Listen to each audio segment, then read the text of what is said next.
In this podcast, two Gen Xers are taking a trip down memory lane, revisiting and reflecting on the cinema of the 1980s.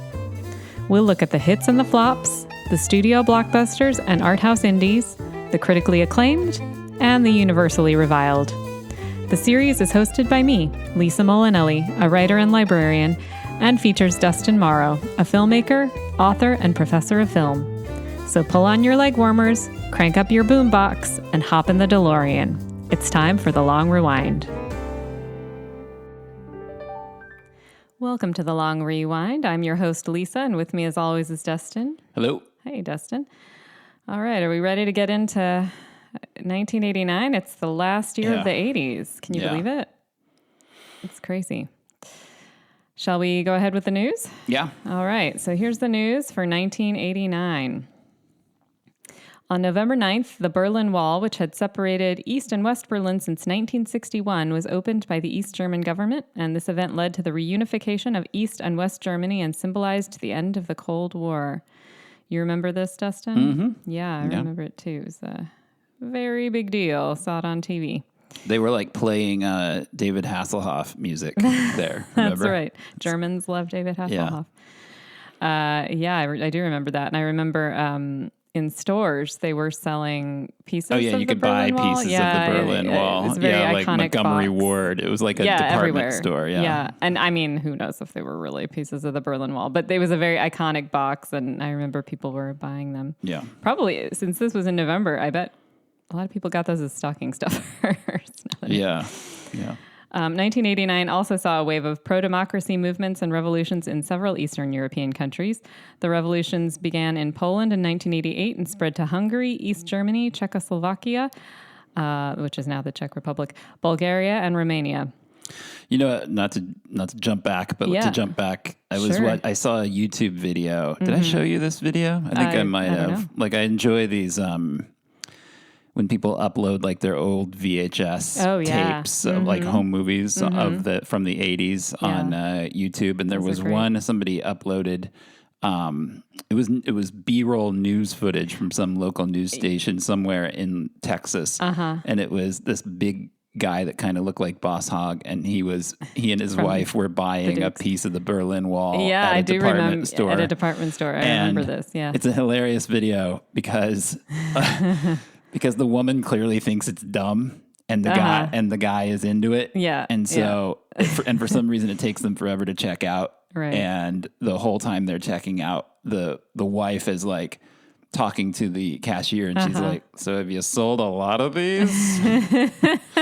I do remember you did show me that, and it's what reminded me that even was a thing, because I remember seeing the box of the guy that was buying it, and I thought, oh my gosh, I remember this. But it was like, it had a very iconic font on it. I remembered it, and that's why I mentioned it. Because I wonder what they're going for on eBay. That's a really good question. Like, we'll have because to there were look that up. You're right, they were sold everywhere, and I don't know how they sold. So is there a supply and demand for the pieces of the Berlin Wall? Like, did that guy make a wise investment and his wife was wrong? Right. Or is it or is it on eBay for like $5? I mean, obviously it's such a historic event. Of course, real actual pieces of the Berlin Wall would be worth something to the world. But how would you know, right? I mean, I don't know. I'm sure it came with a certificate of provenance. authenticity. Yeah.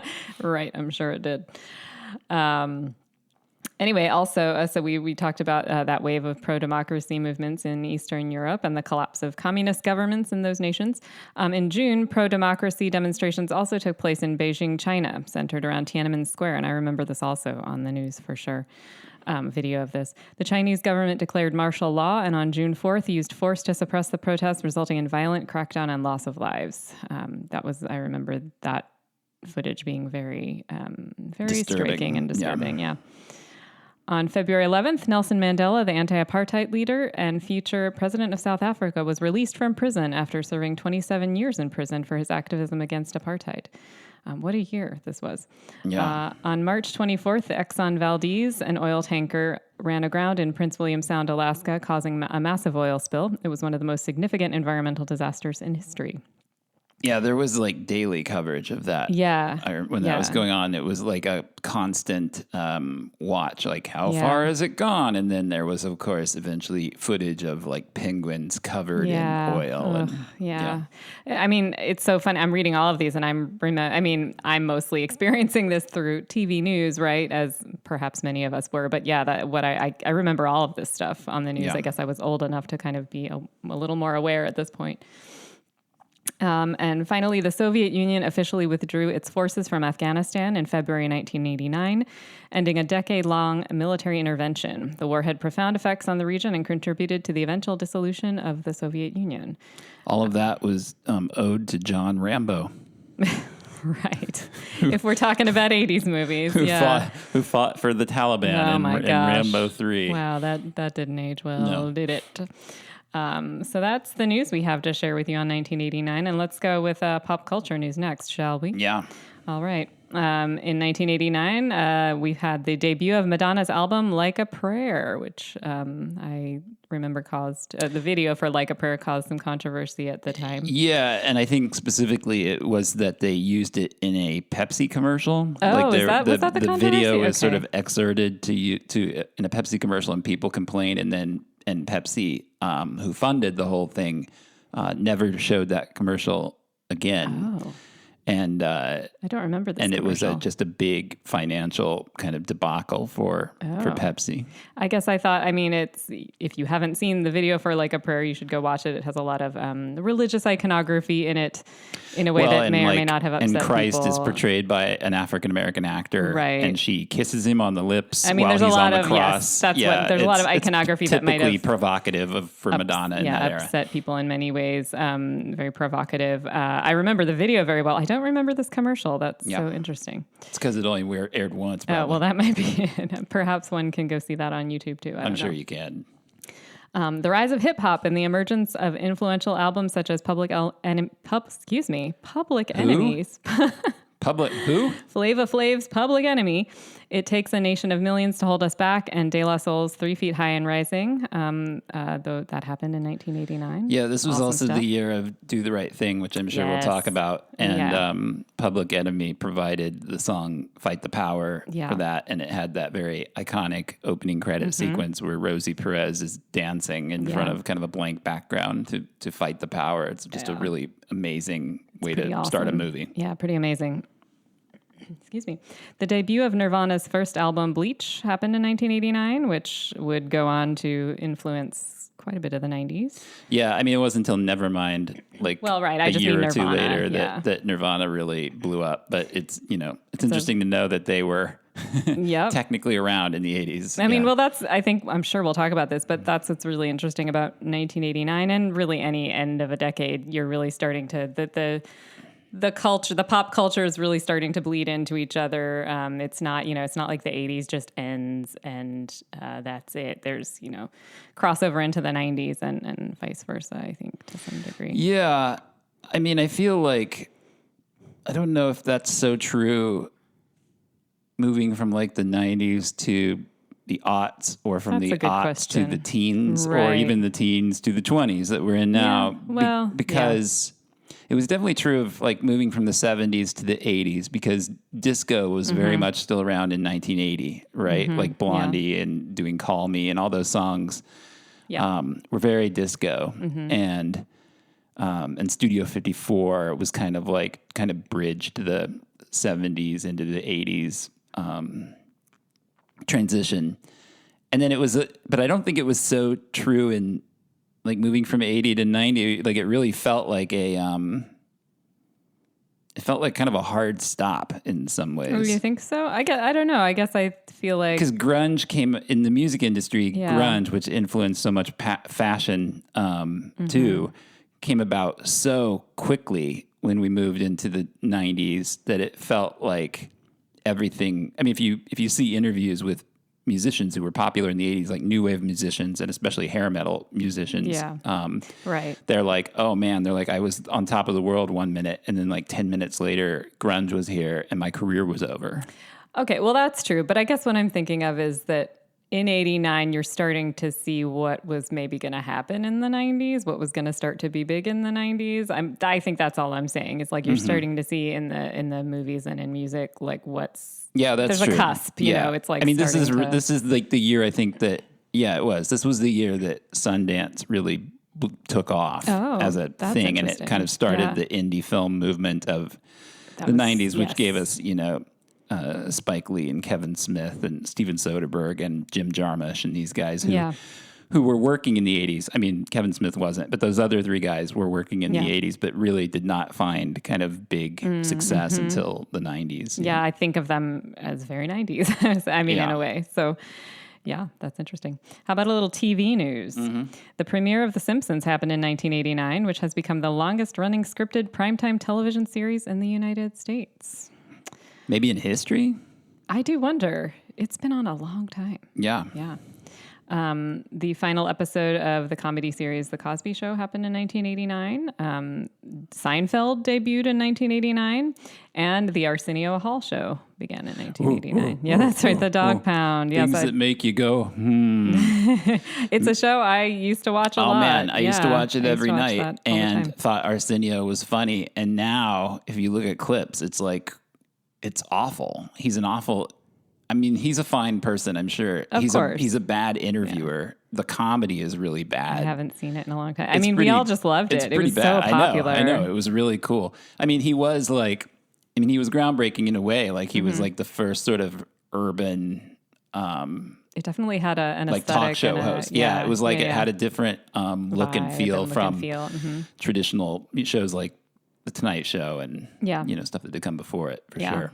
Yeah, I mean, he definitely broke some ground there. And that's another thing that seems like it was there and huge, and then all of a sudden it kind of wasn't. Yeah. This was also 1989. This is something that definitely bled over into the 90s. This was the rise of the supermodel era, with models like Cindy Crawford, Naomi Campbell, and Linda Evangelista becoming prominent figures. And that was something that eventually became they were huge.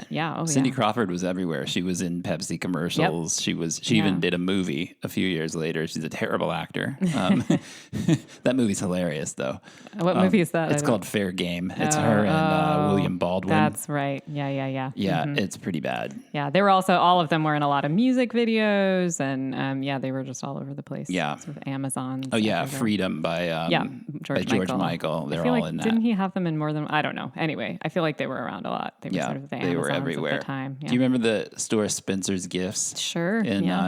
Those, still around. That store. So as like a high school kid or even a junior high kid, like you always had to do a run through Spencer's Gifts where I grew up in the mall. Yep. It was the only store like that. I mean, now there's like a bunch of them. There's like Box Lunch and Hot Topic and all these other kinds of stores. But when I was a kid, it was just Spencer's Gifts. Right. And it was just all supermodel merchandise. Is that It was right? like Really? supermodel posters and shot glasses and calendars and all kinds of stuff. I guess as a teen girl, maybe I just didn't really go into Spencer's because maybe it wasn't for me. And now I know why. Yeah. Apparently.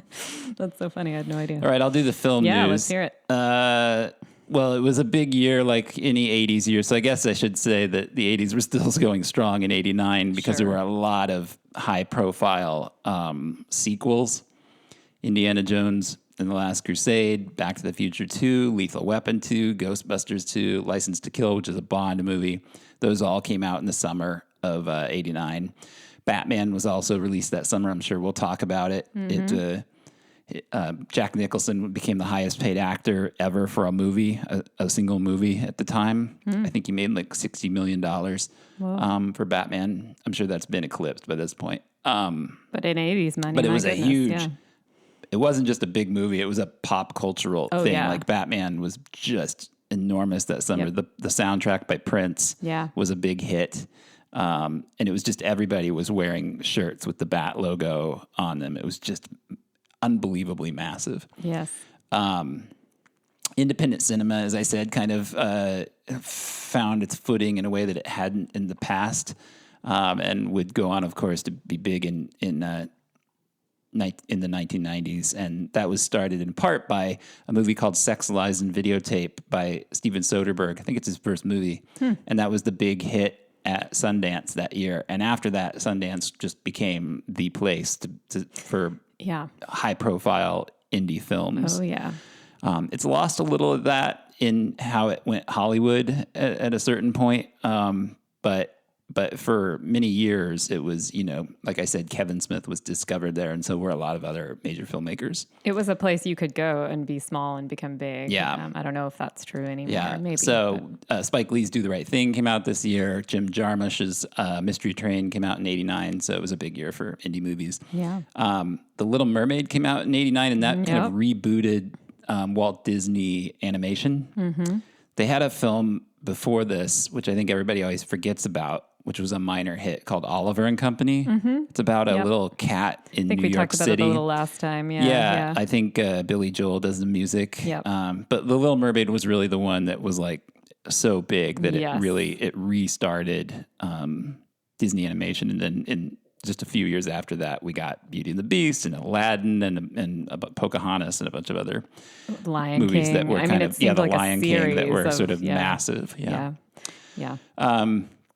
Kim Basinger bought a town. Oh my gosh, I didn't know that. In 89. Yeah, this was a big story for 5 minutes back. I remember this because I remember thinking, I didn't know you could do that. I didn't know you could buy a town. But she did. She bought a town for $20 million. She eventually lost money on it and had to sell it. She's not the only one. She was the first, but is that right? I know that when Demi Moore and Bruce Willis were married, they bought a town together in Colorado or Montana or someplace like that. Yeah. Okay. It's very strange. People owning towns. Is Kim from Georgia? Yes. Okay. Yeah. That makes sense, I guess. What would you name your town if you bought a town? Oh my gosh, such a good question. It doesn't matter because the people would hate you because if you bought a town and renamed it after yourself or anything really, they'd be pissed. Honestly, right? It's probably a bad look. Don't rename your town. Don't rename your town if you buy a town. So buy a town where you already like the name. Take it from us. A little bit of. What else? Laurence Olivier died in 89. Did his last film role that year, actually, too. So he's working up to the end. Wow. Considered by many to be the greatest actor who ever lived. And Sony bought Columbia Pictures and TriStar Pictures for $5 billion. So they became a big company. Of course, Sony, just in the last few years, was purchased by Disney. So it's been a long road for Sony. When I worked in Hollywood many moons ago, I did a lot of stuff for Sony. So is this why we maybe stopped seeing the wonderful TriStar Pictures logo, the wonderful Pegasus and triangle logo?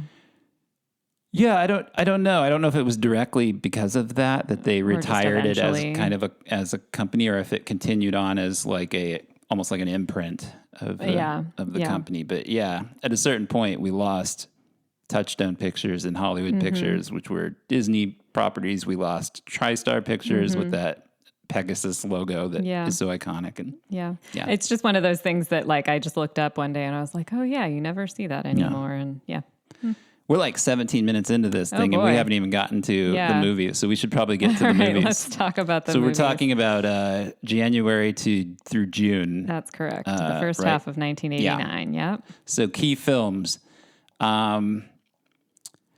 What were your themes? Did you have? You always have these excellent themes. I do try to group them together as I can. I mean, the most obvious thing is that summer was just so big, and the whole idea of a blockbuster summer is something that was born in the 80s. I mean, it really started in a way with Jaws clear back in the 70s, but it didn't become a kind of Hollywood financial tradition until the 80s, and you could argue that it kind of reached its peak in 89, which makes sense because it was the end of the decade. So it was kind of building all decade long to what we got in 89, which is all of these massive movies, a lot of which were sequels. As I mentioned, Indiana Jones and the Last Crusade, Star Trek V, Ghostbusters 2, the Karate Kid Part 3 was in.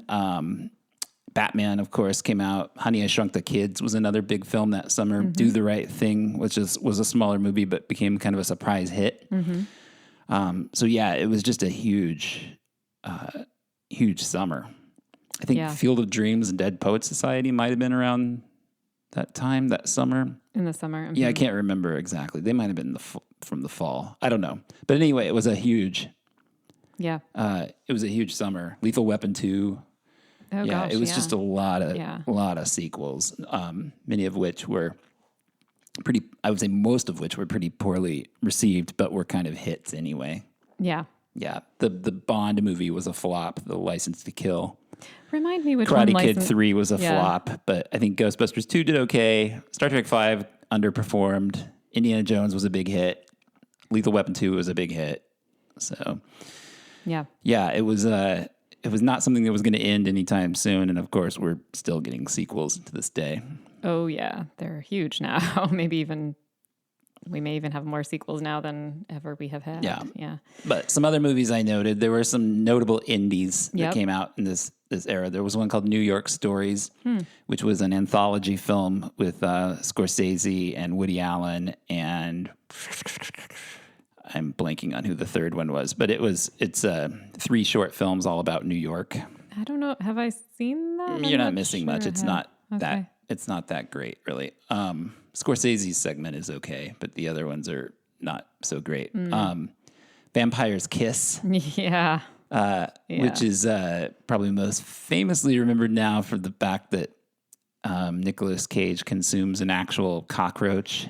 Oh, that's right. In the movie, but really should just be remembered as the height of...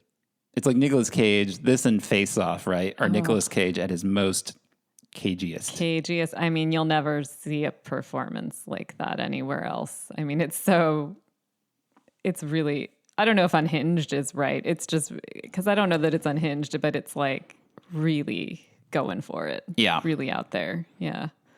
And he berates Maria Conchita Alonso's character, who plays his assistant or secretary. Yeah. And it feels so... it's so oppressive, his abuse of her, that you start to feel bad for Maria Conchita Alonso as an actor. Yeah. It's so... That stuff's really hard to watch. But yeah, he's otherwise just like, you just kind of can't look away. Yeah. He's so wild in that movie. Yeah. The other big indie movie that came out during this 6 months was Heathers. Yeah. Which is still one of the funniest movies ever made. Love Heathers. A film one of those movies that's so smart that you almost kind of forget to laugh, or you don't laugh because it's so smart. You're just sitting there going, Jesus, this script is unbelievable. It's astonishing. I love Heathers. I've always loved Heathers. It's so good. It's so smart. And I like the aesthetics of it too. I think the aesthetics of it are really great. Mm-hmm. I don't even know how to describe Heathers. Yeah. It's awesome. Yeah. Is Winona the quintessential Gen X actor? I think I don't know if we've talked about it, but it's something I've heard. She might be. Do you think this is the start of that? Is that why you're saying that? Well, she was in Beetlejuice, was a big deal. Well, sure. Yeah. It's not that she wasn't in other things, but. Yeah. It wasn't even that she was in a ton of hits. I'm having trouble thinking of massive successes that she was in, but she was just... Well, she just got a lot of attention. Yeah. And captured that kind of that kind of sarcastic, bemused, jaded thing that Gen X was known for. Yeah. I mean, even though she does some things in Heathers that are not great, she is pretty self-reflective. I mean, there's all those journal entries that she writes. Those are recurring scenes in the movie. I also think, if we're just talking about aesthetics, she's kind of a cool girl in this movie. She's a very someone you're like, gee, I'd kind of want. And in everything she was in. Well, yeah, she was kind of almost always the cool girl. Yeah, for sure. Which I think she's the lead in Reality Bites, which is probably the quintessential Gen X movie. Yep. So just that alone, the fact that she plays that role is probably 80% of her kind of status as an icon of our generation. For sure. Although I would say Heathers has something to do with it too. Oh yeah, for sure. And I wonder if the male counterpart of that would be Christian Slater. Is he the quintessential Gen X actor? That's a good question. Pump Up the Volume was such a big deal for our generation. I mean, he's sort of very Gen X and Heathers. And the two of them in Heathers, which is sort of like maybe there's an argument to be made for Heathers being the most Gen X movie. Yeah, it might be. I guess I never thought about it, but that could be. Yeah. It's so stylish too, in a very Gen X way, frankly. So yeah, maybe it is. Yeah, it's a great movie. It's amazing. Watch it if you haven't. Bill and Ted's Excellent Adventure came out at this time. Kind of made a star out of Keanu. He was around a little before that, but that's probably the movie that made him Keanu Reeves, right? Yeah, I think to some degree, although his brand, if you want to call it that, has kind of changed over the years. But for sure. He was definitely... He played a lot of like dumb guys at the beginning because of Ted. Parenthood. I think. He plays kind of the same part as he does in Bill and Ted. Yeah. He's like just a tiny bit smarter. And I think he had a hard time shaking that. Oh, for sure, for sure. And I think he maybe embraces it a little more now. But he's also been able to break out of the Ted. You can make an argument that Point Break, for all of its idiocy, is actually a pretty subversive movie because you could argue that Keanu Reeves is kind of satirizing the Keanu Reeves guy. Dumb surfer dude. That's true. Thing. Yeah, that's true. I love Point Break. Maybe not. It's hard to know. It's hard to know whether he really doing that? Was he kind of in on it, on the idea, or is it just another sincere Keanu Reeves dumb surfer guy performance? I don't know. I mean, it would be up to Catherine Bigelow too, I would think, who I wouldn't be surprised if she maybe had that in mind a little bit. Yeah.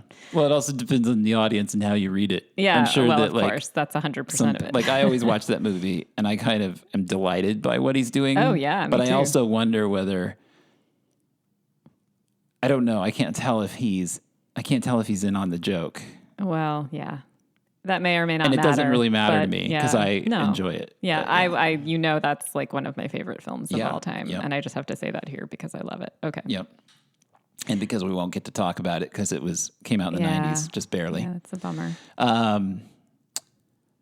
Major League was kind of a surprise hit from this time. It's kind of like, it's one of those dumb sports comedies, but kind of fun.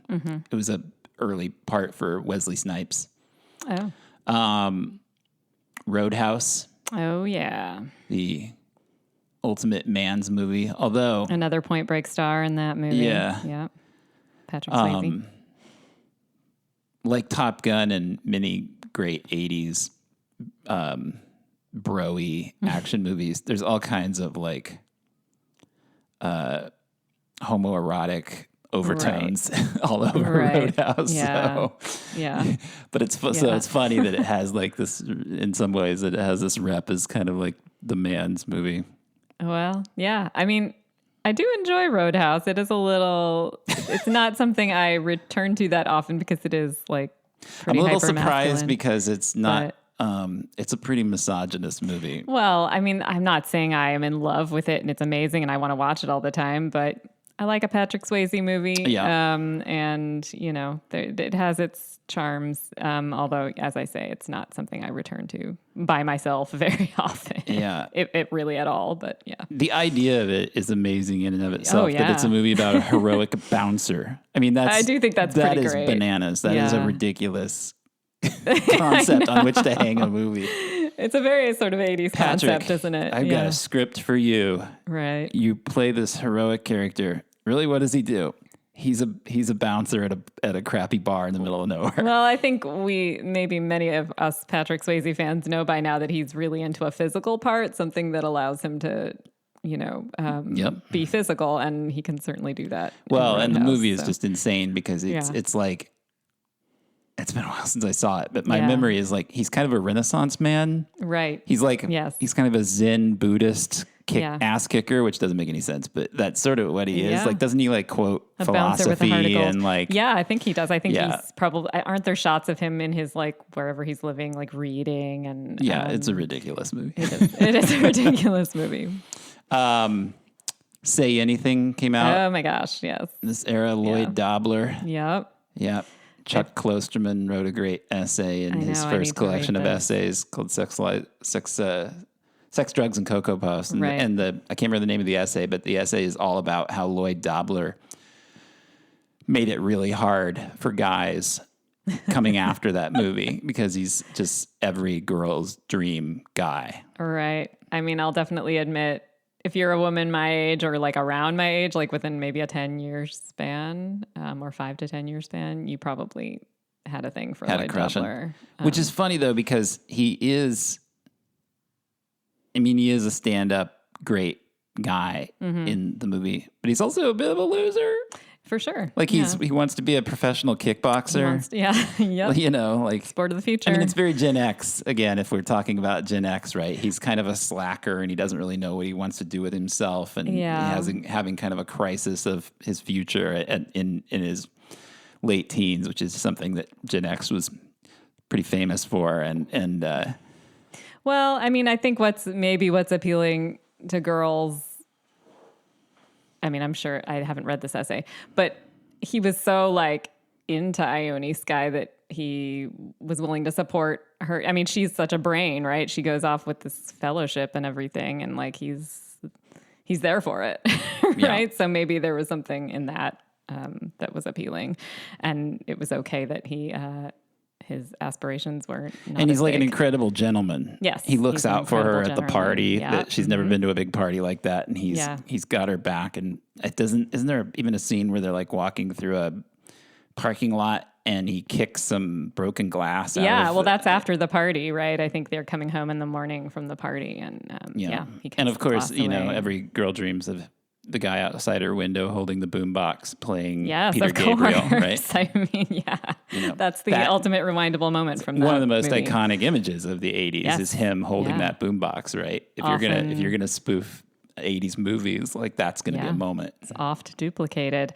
I mean, it's it's a dreamy movie for a girl in a lot of ways. And I think something I've realized as I've gotten older too is I definitely personally identified with Ione Skye's character a lot. Not that I was as smart as her or as accomplished or anything, but being the kind of maybe sheltered, not as popular honors student, I would have been her at that party if I had gone to parties like that, which I never did. But like, I would have been her. Cameron Crowe is really careful to not portray her as. She's not looked at as a nerd. She's looked at as kind of like a princess, like the what's her name, the other actress, who's the friend. Oh, Lily Taylor. Lily Taylor, yeah. Lily Taylor's like they kind of talk about her like she's this like. Well, they see her as this aloof person on a pedestal. But they're not derisive about her. Yeah, no, not at all. Well, and I kind of also appreciated that about the movie as somebody who I don't know, was a little bit like that. I appreciated that. Yeah. It's one of the greatest. It's one of the great teen movies of the 80s and great romantic comedies of the 80s. And my family went to the movies that day, and my sister and my mom went to Say Anything, and I wanted to go to something else. And so I talked my dad into going to the other movie with me. You want to know what it was? Yeah, I do very much. Pet Sematary. No, wow. What a division there. That's which has become something of a pseudo cult classic since its release. I don't think it did well when it came out, and it shouldn't have. But it does have an unbelievably terrifying and disturbing sequence in it / character that everybody who has ever seen it remembers. Right. And it's the scariest part of the book, and it's the scariest part of the movie, and this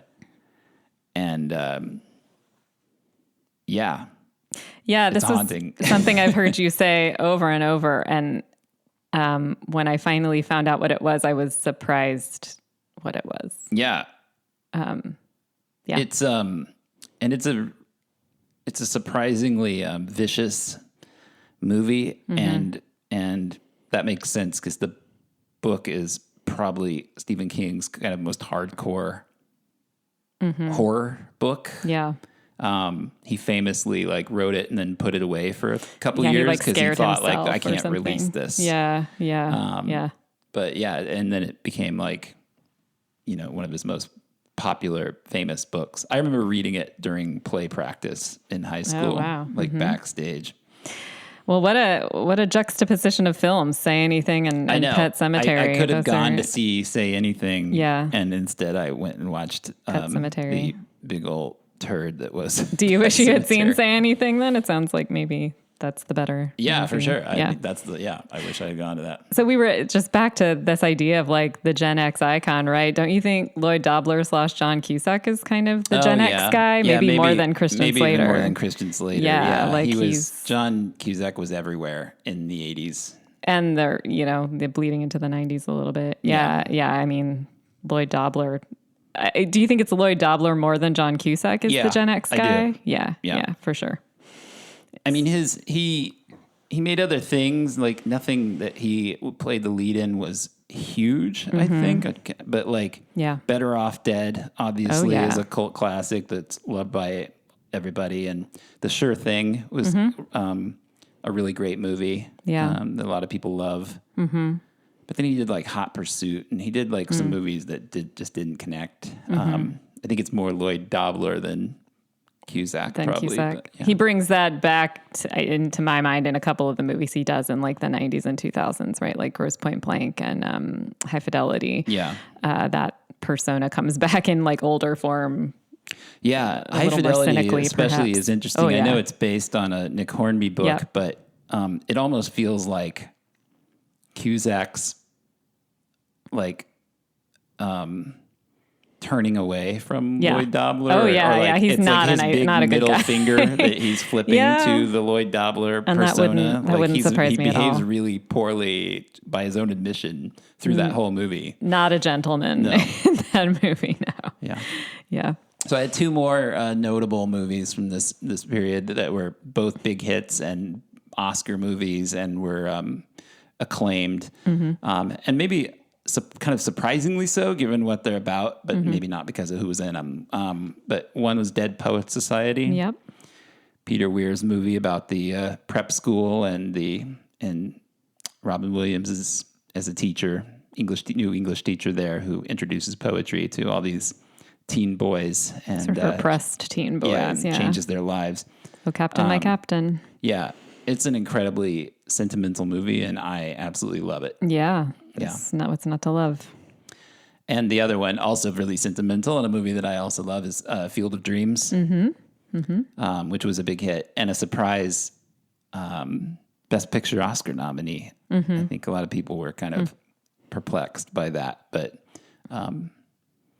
I grew up in Western Illinois, rural Western Illinois, and that was a big movie there. Oh, yeah. I remember seeing on the local news the night of the Oscars, there were like parties at all these bars around Iowa and Illinois, where I grew up, for people rooting on Field of Dreams, which of course didn't win anything, but that movie was a big that is this heaven? No, it's Iowa. Like I grew up because my parents, my dad is a big Iowa Hawkeyes fan, and they go to every game.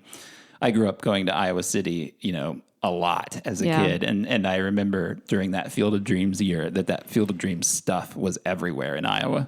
Well, it might be worth explaining if you haven't seen Field of Dreams or don't know about it. It's, it takes place in Iowa, sort of in a cornfield in Iowa, essentially. It's based on a book called Shoeless Joe by W.P. Kinsella. It's about the disgraced Chicago Black Sox team that threw the World Series, and they kind of come back through this magical cornfield. If you describe Field of Dreams to somebody, like it just sounds like the dumbest thing ever, but it totally works. It's very it's a very old fashioned movie. It's very like Frank Capra. It's really lovely and really like It was Costner at the height of his like Gary Cooper-ness, his like everyman-ness. Yeah, I think that's true. And it's a pretty delightful movie about these ex-hippies that end up plowing their cornfield to build a baseball diamond. If you build which it, is they will come. Still there. You can still go visit it, and now they even play major league games there, like once a year. Don't they have some kind of like special event where like dads and kids will go?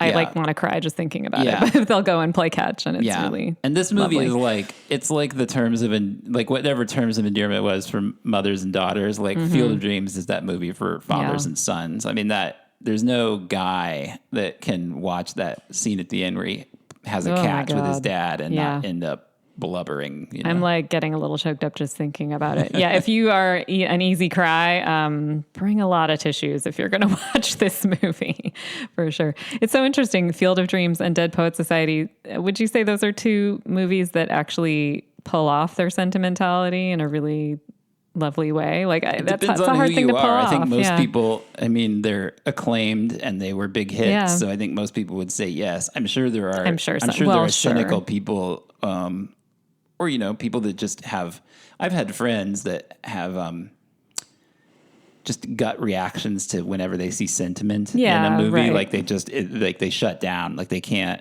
they hate can't it. Accept like they just can't, So, well, I'm asking you like what you think. Yeah. You have to be the kind of person that could submit to that kind of movie. I'm just asking you as a filmmaker, like if you think, they actually pulled off something that's maybe a little hard to pull off. They did. Sentimentality. I will say, like, they were both movies that I had to come around on. I didn't particularly like either one of them the first time I saw them, and now they're like among my favorites. Yeah. So yeah, it's maybe I don't with know. age that comes a little bit more too. Yeah, perhaps. And becoming a teacher, right? Like we all dream of being Robin Williams and inspiring our students, but that's just not. It's Hollywood fiction for a reason. Sure. And, Field of Dreams, I haven't lived in the Midwest since I finished grad school. And so, there's just a lot of like sentimental feelings longing for me there in that movie. It's like putting on a home movie in some ways. And when it came out, I was still just like there. I mean, I was in school as a kid and it just seemed like, yeah, I know this. Right. Not I'm interested. Here. Yeah. I'm already here. So I don't know. Yeah. Unsung gems. You want to highlight some smaller movies? Yeah. Let's do it. What do you got? The Mighty Quinn, which I really like. It's a movie I enjoy quite a bit. It's Denzel Washington as a detective. You might be better at describing the plot of The Mighty Quinn, where it takes place. It's based on a book called Finding Mobby. It takes place in a Caribbean country. I don't think it's named, but it's kind of like Jamaica, essentially. I was like, I couldn't remember where it took place in that. It's essentially Jamaica. And he's like a police chief. Right. And there's a murder, and it's him investigating the murder, and it kind of it seems like it's leading to his childhood best friend, which is a character played by Robert Townsend, who's kind of like the local raconteur / con artist, kind of lovable guy. Right. And it's a very light, very musical movie. There's a lot of wonderful music in it. Yeah. And it just feels, it's a very frothy, lightweight, kind of capery movie. And Denzel is great in it. Yeah. And so is Robert Townsend, for that matter. Yeah. That's a movie that Roger Ebert really championed. It was a very small movie, and that's how I found it, was through Ebert, like singing its praises many times on that show, like telling people you need to go out and find this movie because it's really good, and it's easily the kind of movie that could slip through the cracks. Yeah. Which, I mean, Denzel wasn't a huge star at that time, and so yeah, and I'm still not sure how many people know about it. But. Well, I'm a really big fan of that movie. I definitely recommend it. I think it's got a really good feel to it. I love a good detective movie with a, good detective character, which he is. Great sense of place, as you all know by now. I love, or even though they don't actually say where the place is, but it gives you a really good feel. Caribbean. It's the Caribbean. It's the Caribbean. Yeah, I really like it. Big fan. What else you got? Dead Calm. Yeah. Which is an amazing movie. One of my favorite movies. Yeah. Why don't you tell us about Dead Calm? It's an Australian film. It's a three-hander, essentially. It's three characters. It's Sam Neill and Nicole Kidman, like a pre-stardom. Nicole Kidman play a married couple, and she's in a car accident, and their child dies, and they're trying to rebound from that and put their life back together, and they decide to go on this sailing journey. So they're out on this beautiful sailboat. Just the two of them. Just the two of them. They come across this kind of sailboat that looks like it's been through hell, this boat that's just falling apart. And then they see somebody rowing toward them in a dinghy from that boat. A guy played by Billy Zane, pre-stardom Billy Zane. Billy Zane. And they take him on their boat, and he's like saying, he's essentially like manic, and he's like, there's something wrong with the ship, and so Sam Neill goes over to his ship to investigate it, and while he's over there, Billy Zane takes control of his boat, Sam Neill's boat, and kidnaps Nicole Kidman essentially and takes off and leaves Sam Neill on this sinking barge out in the middle of the ocean. And it just becomes this very Hitchcockian cat and mouse thriller. All this stuff I've told you, it sounds like I'm giving you the whole movie. All this happens in the first 10 minutes. Yeah. And then the rest of the movie is how can Nicole Kidman and Sam Neill get back together and outwit Billy Zane. And it's a very scary, intense, but super fun. Oh, it's so good. Thriller. Yeah. I haven't seen it for a long time, which is why I threw to you to describe it. But man, is that a good movie? I'd love to watch that very, again. Very so Hitchcock. Good. If you're a Hitchcock fan, it's the kind of movie Hitchcock would have made if he had been alive and making movies at that time. Definitely. Yeah. So good. I love it. Couldn't recommend it higher. Yeah. In fact, it's interesting. This is a year of a lot of pre-stardom people like Nicole Kidman and Denzel Washington just about to get huge. It's interesting. Yeah.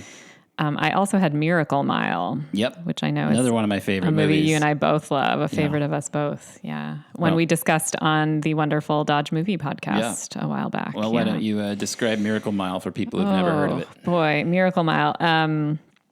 Well, it's about kind of about the end of the world. Or maybe the end of the world, right?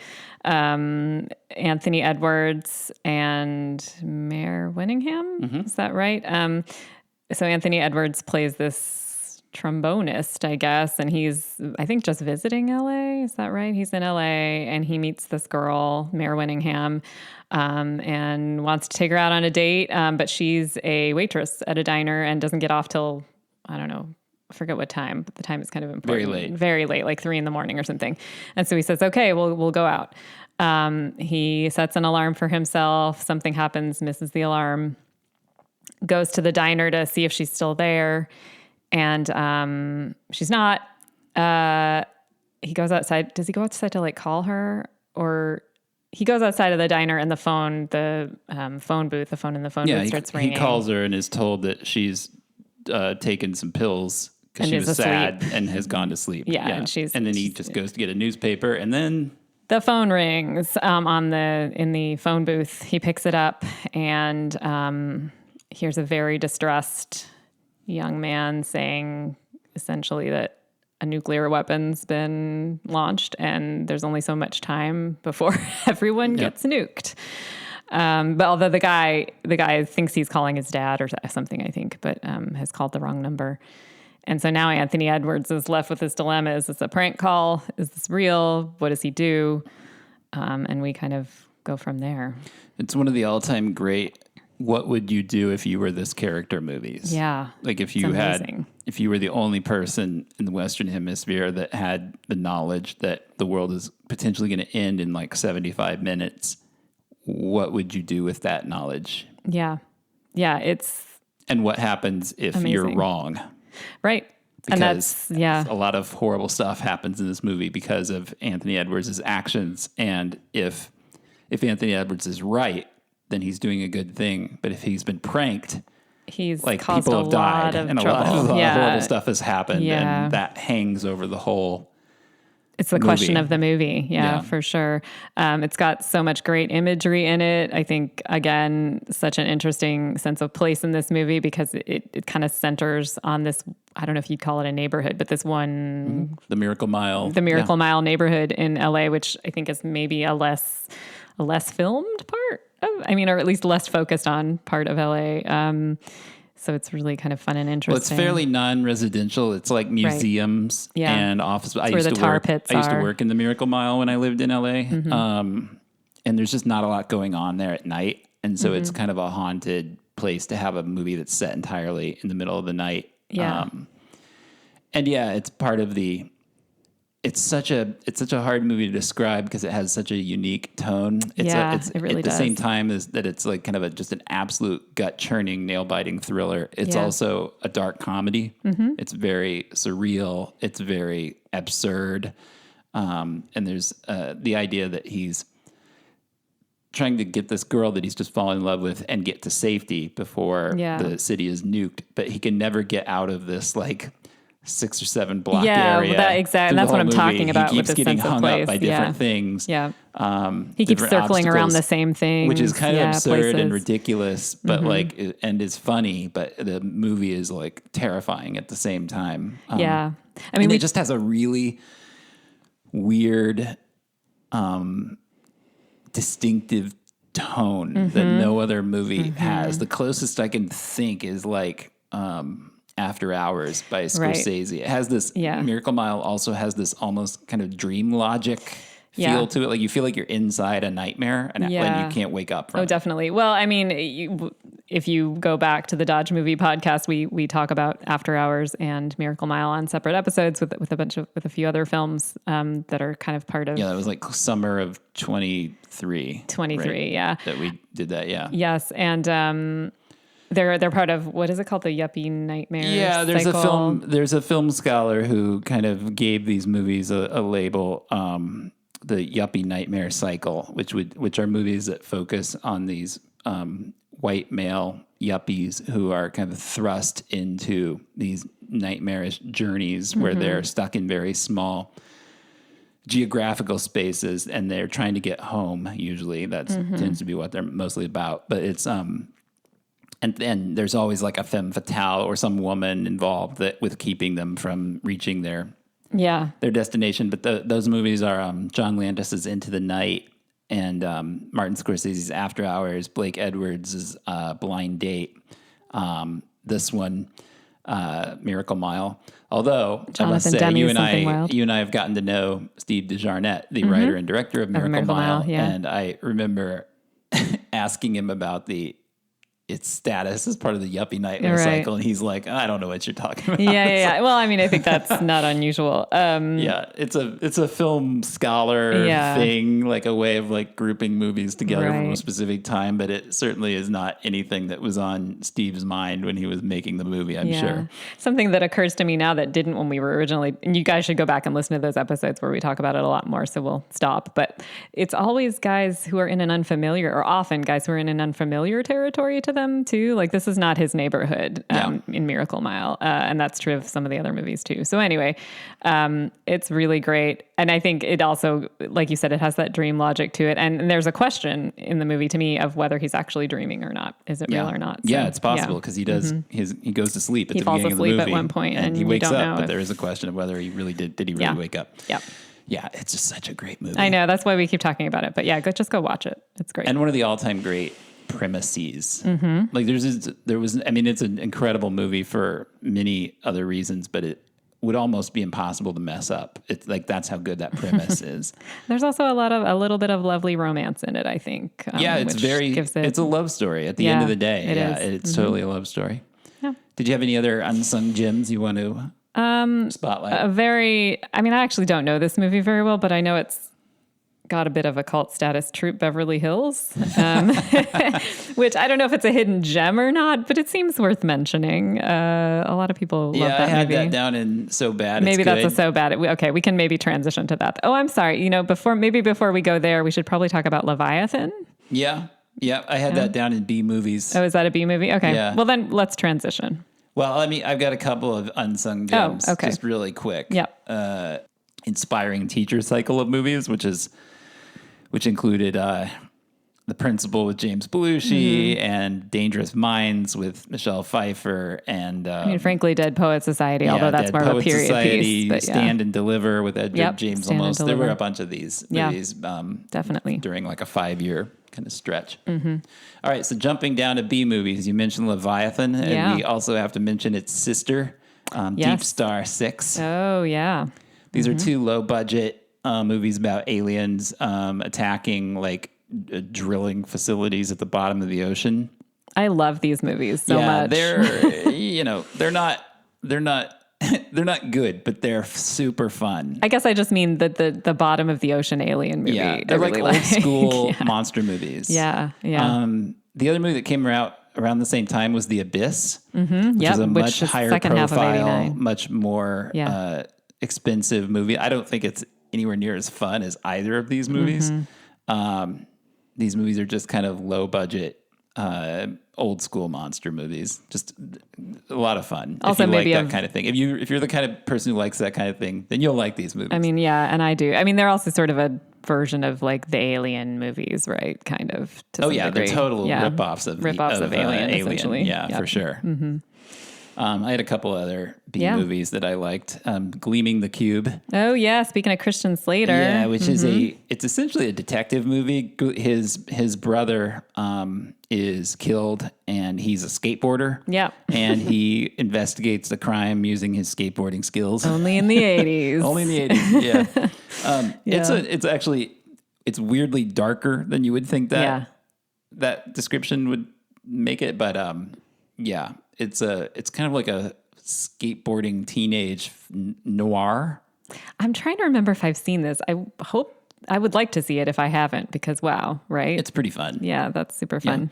Yeah. There's a movie that Quentin Tarantino loves called Kinjite, which is a Canon Films Charles Bronson movie where he's essentially it's kind of like a ripoff. Although I think it predates Rising Sun.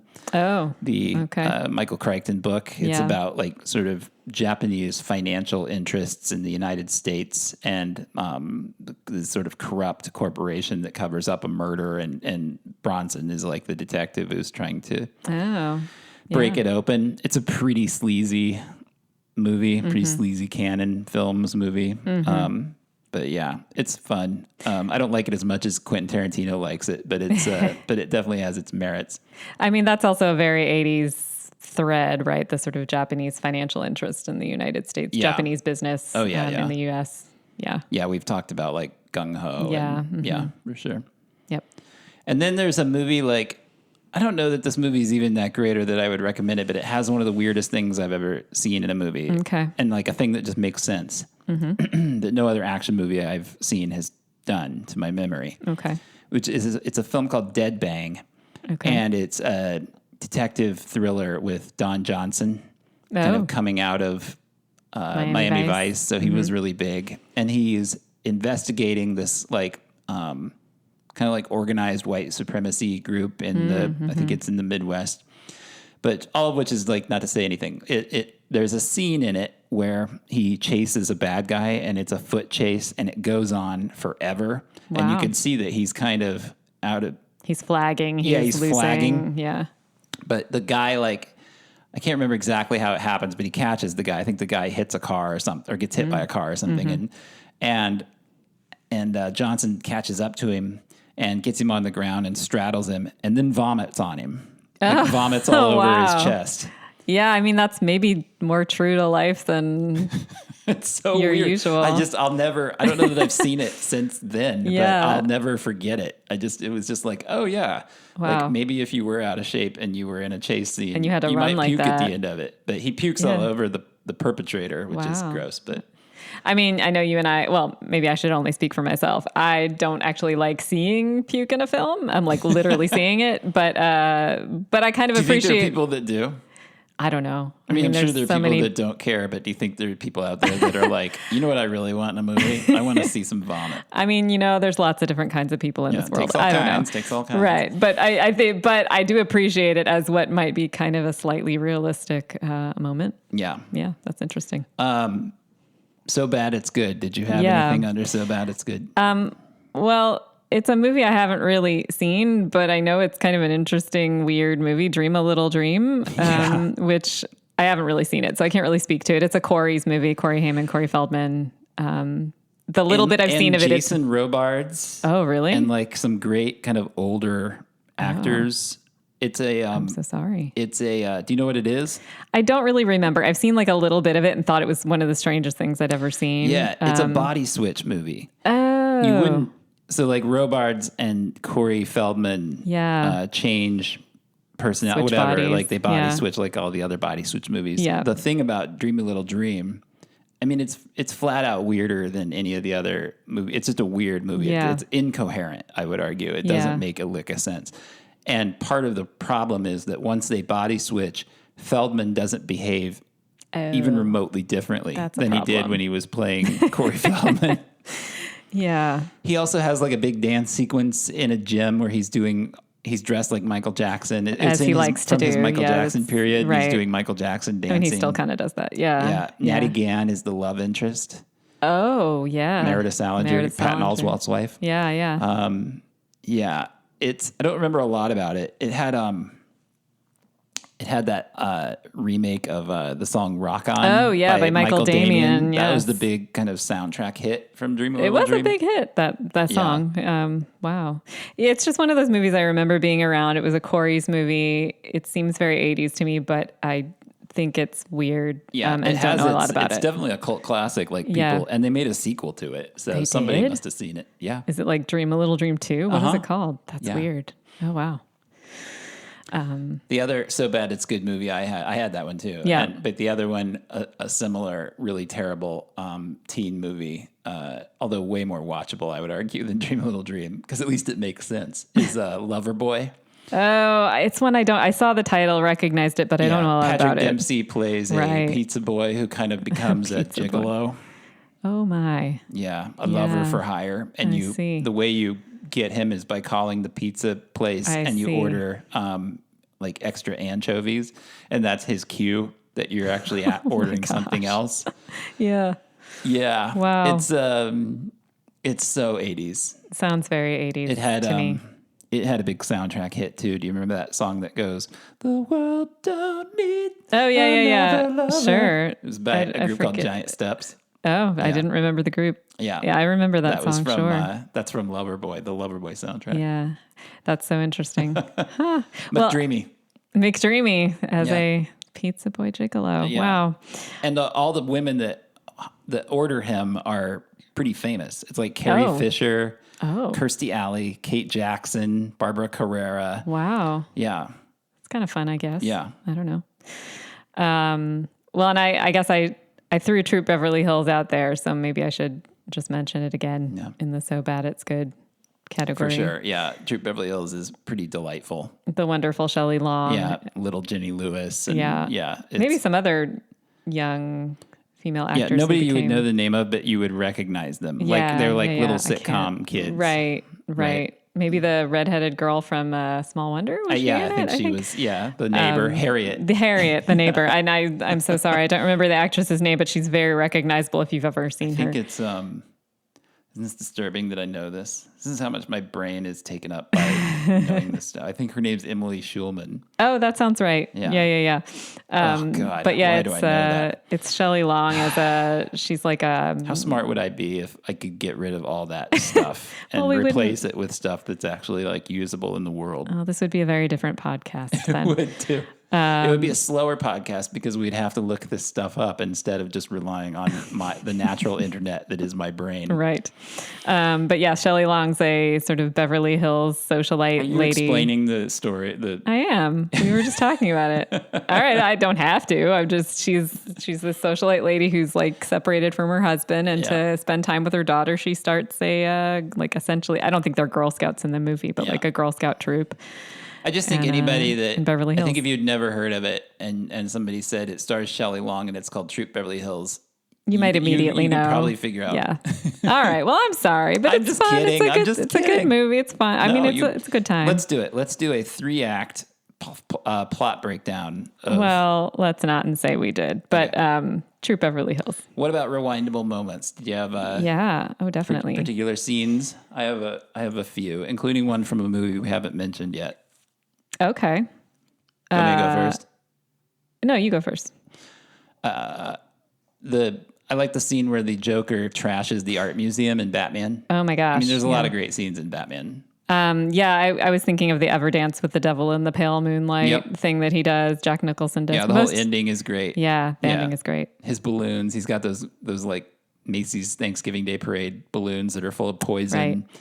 that he's going to poison all of Gotham City. Yeah, there's so much good stuff. I mean, Michael Keaton's an amazing Batman, but I think most of what I remember about that movie is Jack Nicholson. Yeah. Well, he was top billed at the time. Yeah, it was a big deal. Yeah.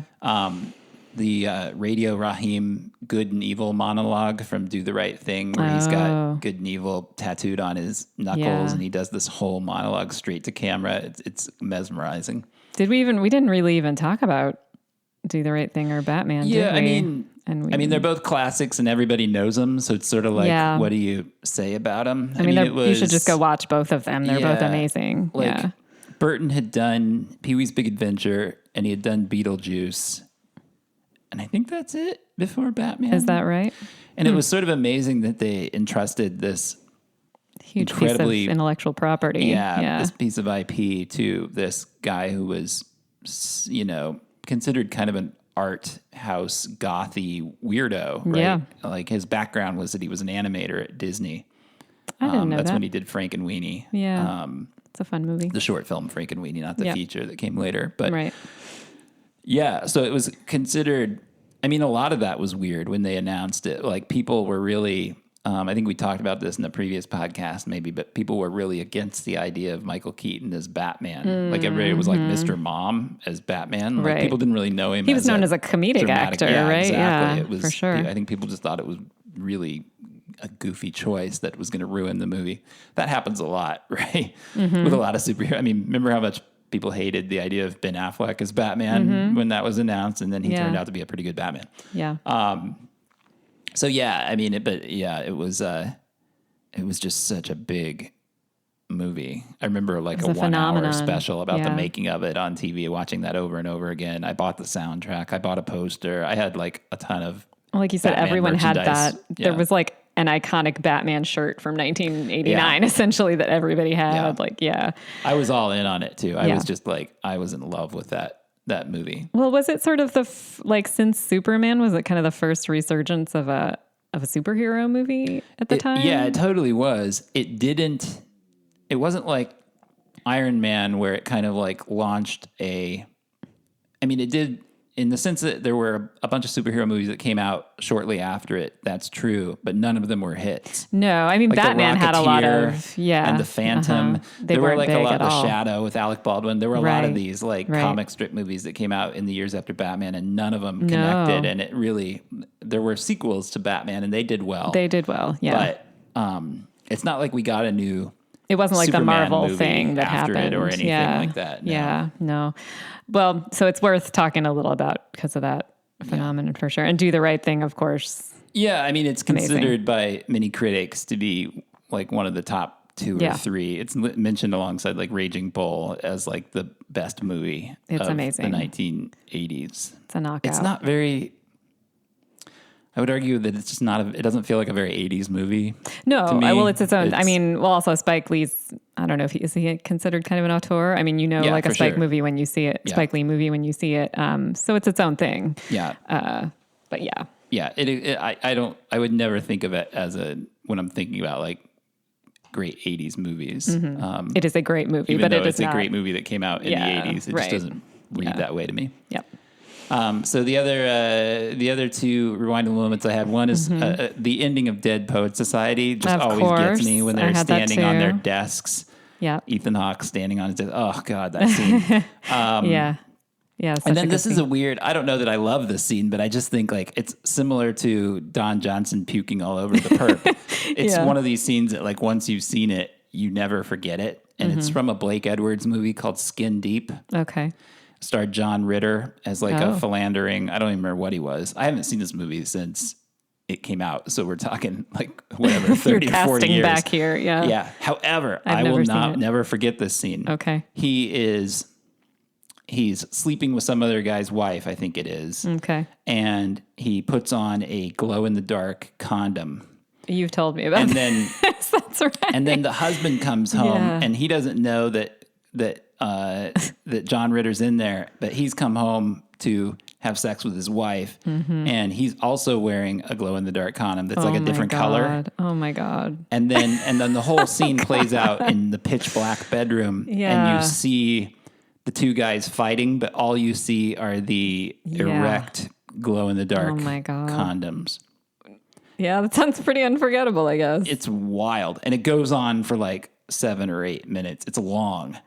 Wow. And you kind of like can figure out where they are and how they're fighting and what's happening just based on how the two condoms are moving around the dark space. I don't actually know a lot about Blake Edwards, but that sort of sounds very Blake Edwards to me. I mean, he was like a farcical. But like sexual farcical. Right. Yeah. Yes. Like, yeah. I mean, that sounds like something out of the 60s or 70s, maybe the 70s more than the 60s. Yeah, totally. To me, and the more movie than wasn't a hit or 1989. anything, but that scene was a big deal. I remember like reading about it at the time and being excited to see it. And it was funny.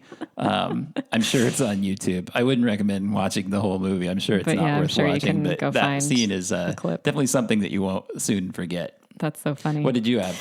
So I also had some from Heathers and Miracle Mile and Say Anything. So I'll start with Heathers. I just love the opening of Heathers, the croquet game. Yeah. I think it's a dream at the beginning. I love that. And the Que Sera Sera and all that. I love the ending of Heathers. I think the ending's amazing. Yeah. Winona's diary entries I enjoy, and the lunchtime poll. Whenever they do a lunchtime poll, and everything about the production design. You can't really rewind that, I guess, but I love it. Yeah.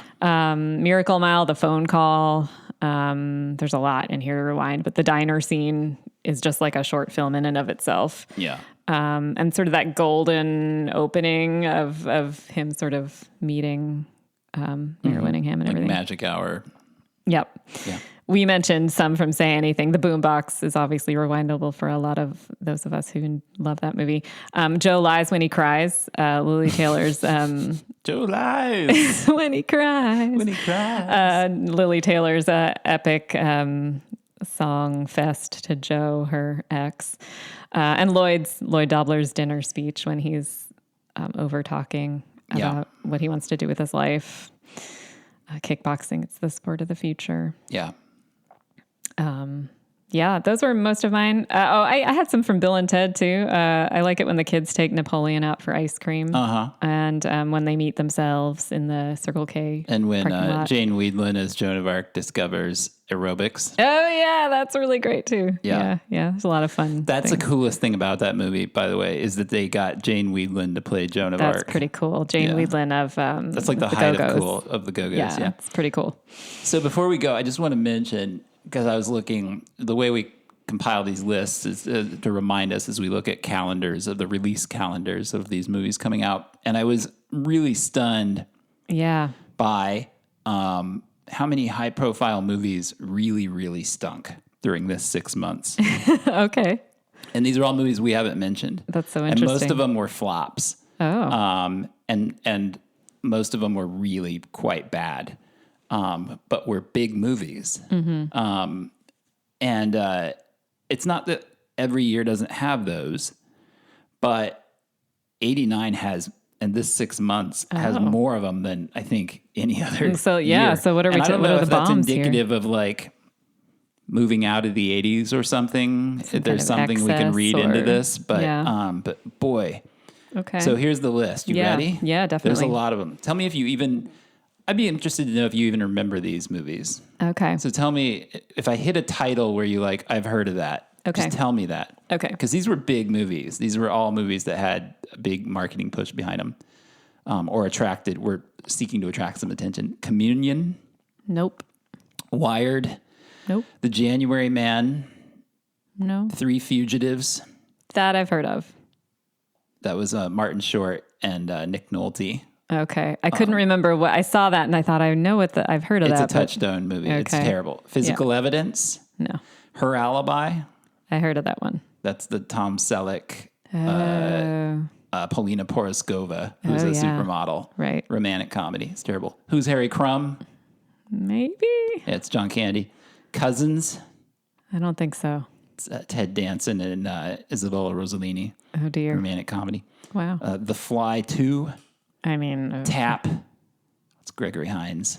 Oh, yes. That one I do kind of know. The Burbs. Yeah, that I know. The Burbs is maybe the one movie on this list that it's a cult classic. There are people, I'm not one of them, but there are people that really like The Burbs, the Joe Dante, Tom Hanks movie. I've never seen it, but I remember it being around. True Believer, High Hopes, Farewell to the King, Chances Are. That I've heard of. That's a Sybil Shepherd romantic comedy. Jackknife, Police Academy 6. Well, sure. 976 Evil.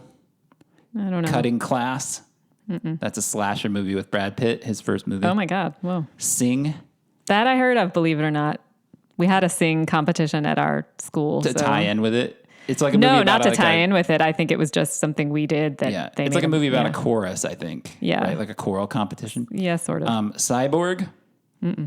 Cyborg is a Jean-Claude Van Damme movie. It was meant to be originally the sequel to Masters of the Universe. Oh, but that movie was such a flop that they wanted to use the sets that they had already built, that they just got this pretty bad B-movie director, but legendary B-movie I've heard that story from Albert you, Young, and told him to make a quick movie with Jean-Claude Van Damme. I, Madman, Disorganized Crime, Red Scorpion. Well, I think you've told me about that, but I didn't know it from the time. It's what's his name? Dolph Lundgren action movie. See You in the Morning, Speed Zone. That's Cannonball Run 3 by a different title. Okay. Criminal Law. Nope. No. K-9. Yes, that I've heard of. Jim Belushi and a dog. Yep. Scandal. No. Listen to Me. I think that one I've heard of. It's a Kirk Cameron debate movie. Yes, I did hear. It's so bad. Lost Angels. No. Stars one of the Beastie Boys. Oh. Earth Girls Are Easy. Yeah, I've heard of that one. Yeah, that one has a bit of a following too. Jeff Goldblum and Julie Brown and they used Gina to watch Davis. They used to watch that at sleepovers in my day. Yep. Return to the Swamp Thing with Heather Locklear. I don't think so. American Ninja 3. See No Evil, Hear No Evil. Yeah, that one I've heard of. With Gene Wilder and Richard Pryor. Yeah, their second to last team up. It's bad. Fright Night Part 2 and Pink Cadillac. That I have heard of. Have you? I don't know what it is, but it's Clint Eastwood. Oh. Every movie I just mentioned has major stars. Yeah. In it. Yeah, you're right. Every single one of them. There's movies on this list by, let me see, there's Christopher Walken, Kevin Kline, wow, Burt Reynolds, as I mentioned, John Candy, Tom Selleck, Ted Danson, Eric Stoltz, Gregory Hines, James Woods, Daryl Hannah, Nick Nolte, Robert De Niro starred in Jackknife. Oh. Yeah, there's these are Jeff Bridges is the star of See You in the Morning. Kevin Bacon's in Criminal Law. These are not small movies. Yeah. And they all kind of tanked, and they're all pretty bad. Yeah. So I don't know. It's not like there weren't a lot of big hits during the 6 months, but it just seemed like it's like a whirlwind of bombs. Garbage at the end of the 80s. Wow. Interesting. Yeah. So on that down note, usually movies are better in the second half of the year just because that's where the studios put their prestige pictures. So maybe in our next episode I'll have a slightly nicer thing to say about 1989. I'm sure we'll have a lot of fun things to talk about. And hey, the first half was Bill and Ted, Batman. It's not like we had, it's not like we didn't have some good movies. No, there were Heathers. Some of my favorite movies. Yeah, totally. We're in the 6 months for sure. And I'm sure we'll have some good ones in the second half too. Yeah. All right. We'll see you then. We'll see you then. You've been listening to The Long Rewind. The program is produced by Dustin Morrow and hosted by me, Lisa Molinelli. If you enjoy the show, please consider hitting the subscribe button, leave us a good review on your podcast app, and tell your friends about the program. We'll see you next time. Thanks for listening.